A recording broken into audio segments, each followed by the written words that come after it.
In many works of fiction, and even in real life, we often see evil getting ahead of good. There's a multitude of reasons for this. Evil isn't willing to play by the rules, evil is willing to use and abuse people, evil is willing to use any dirty trick to get ahead. So sometimes good suffers because they're playing the game properly, while evil is playing a different game entirely. But in Tolkien's universe, while we see that evil can sometimes get ahead, it ultimately always fails. In this video, we look at how evil always destroys itself.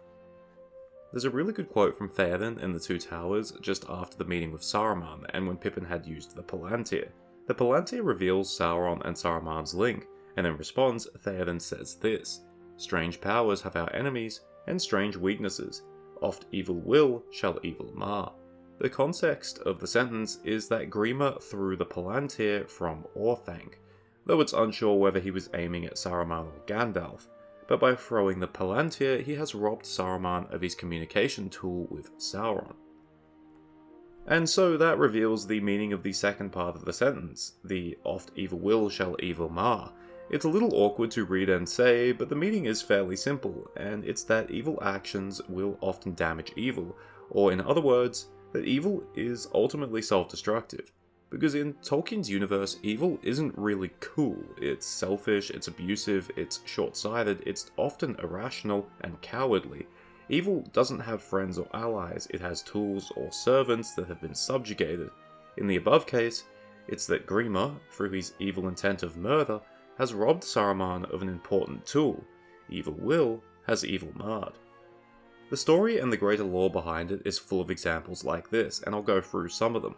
Morgoth is the perfect example. He's on this futile crusade against Iluvatar and creation itself, because try as he might, he cannot undo creation, nor can he bend it to his will. But he tries anyway, engaging in tens of thousands of years of needless destruction, destroying people, places, anything that isn't from him or meant to him.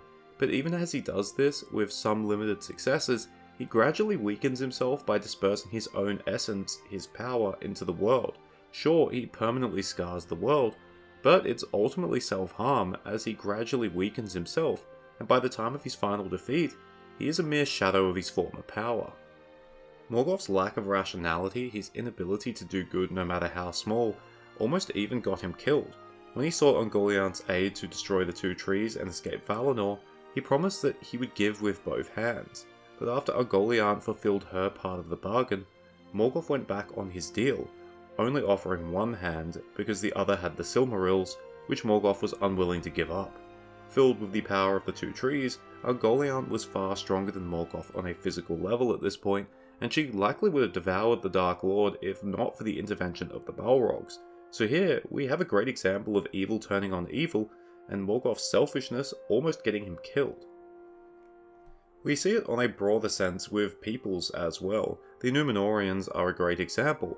After the downfall of Númenor, the surviving Númenóreans were split into two groups, the Dúnedain of the realms of exile, Arnor and Gondor, and the Black Númenóreans of the south. Whereas the Dúnedain quickly acknowledged the authority of Elendil, tried to reconcile with local non-Númenórean peoples, and generally acted with virtue, the Black Númenóreans either turned on each other or fell into decadence. As a result, they were often overthrown or absorbed by the local non-Númenóreans that they had subjugated. But we have a lot of examples from the Lord of the Rings, and they're actually extremely important.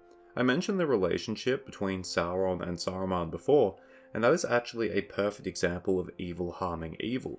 While Sauron and Saruman were nominally allies, Saruman was betraying Sauron from the very beginning due to his own selfish desire to claim the One Ring. He misled Sauron repeatedly, allowing the One Ring to stay hidden in the Shire much longer than it possibly should have. Even when Sauron dispatched the Nazgûl, Saruman was willing to lie to the Witch King's face, and although the Nazgûl did end up learning where the Shire was, ironically because Grima betrayed Saruman, the delay meant that Frodo was already ready to leave the Shire. Of course, this and the Palantir was not the only way that Grima betrayed Saruman, and that was because Saruman betrayed Grima first. Saruman constantly abused Grima to the point of where it was straight up malicious, and in his final days, Grima was not too dissimilar to Gollum in regards to how far he had fallen. Eventually, Saruman's abuse was too much. Grima snapped and murdered Saruman shortly after the Battle of Bywater. So Saruman, through being needlessly evil and awful to his own servant, inspired that servant to eventually murder him.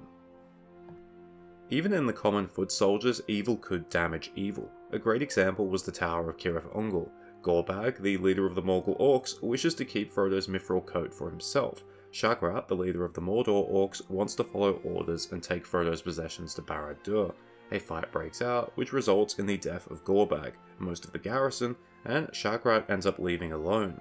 This idiotic and pointless battle clears the Tower of Orcs, which allows for Sam to reach and save Frodo. If the fight had not happened, that task might have been impossible. But perhaps the greatest examples of evil damaging evil comes from the One Ring itself. While the One Ring's slow and insidious corruption of Boromir was something of a tragedy, it causing Boromir to attack Frodo at that time caused Frodo to decide to leave by himself.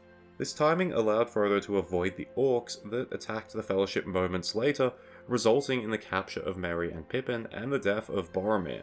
If Boromir had not waylaid Frodo due to the One Ring's corruption, it's possible Frodo and the One Ring might have ended up in the possession of Saruman's orcs. And that's nothing compared to the One Ring essentially causing its own destruction.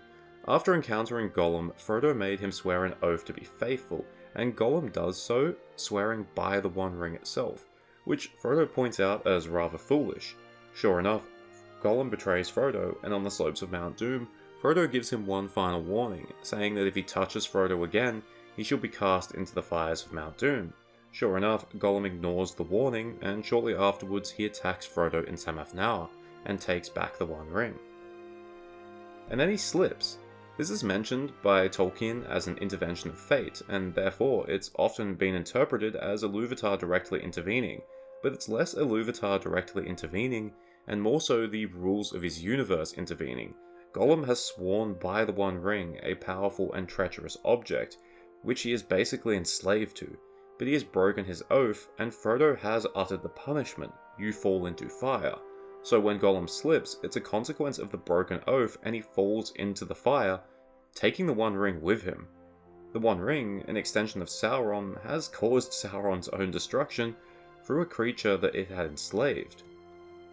So as you can see, the story of the Lord of the Rings would have been quite different if not for the fact that evil had a habit of sabotaging itself, sometimes at extremely inopportune times. If Saruman and Sauron had actually worked together, they probably could have achieved victory, but they is the problem. There never was a they, because they weren't friends, they weren't really allies, they were just useful tools to each other. But if they wanted to separately achieve their goals, then they couldn't be too useful, thus they tried to sabotage each other. That isn't all to say that evil isn't dangerous. It absolutely is, and does achieve major successes throughout the history of the world. Even if evil often marred evil, it also marred good just as much. There were times where the forces of good were either defeated or on the verge of defeat, and had to be saved by another power. But that's not an accident, because it's usually the result of either mercy or loyalty, virtues that are seen as good, virtues that evil lacked. Other virtues such as honor, justice, and valor also allowed the forces of good to survive in situations where the forces of evil probably would have self-destructed. And I think understanding this allows you to understand Iluvatar's plan a little better. To be honest, I can't really wrap my head around the idea of an omnipotent, omniscient god, because it's harder to explain why Iluvatar allowed evil to happen. But then you must also understand that Iluvatar allowed for free will, so creatures of all sorts could choose to do evil, could choose to be evil. But ultimately, being evil would lead to self-destruction, and the self-destruction of evil would keep Iluvatar's plan on the path that he intended. Thank you for watching. I hope you enjoyed it, or at least found it interesting. Getting deeper into the philosophy of Tolkien's work isn't really my thing, but this is surface level enough for me that I enjoyed doing it, and I hope you enjoy it too. If you have any suggestions along similar lines, please let me know, but until then, cheers, farewell, and remember, use Theoden's quote if you want to come across as smarter than you are.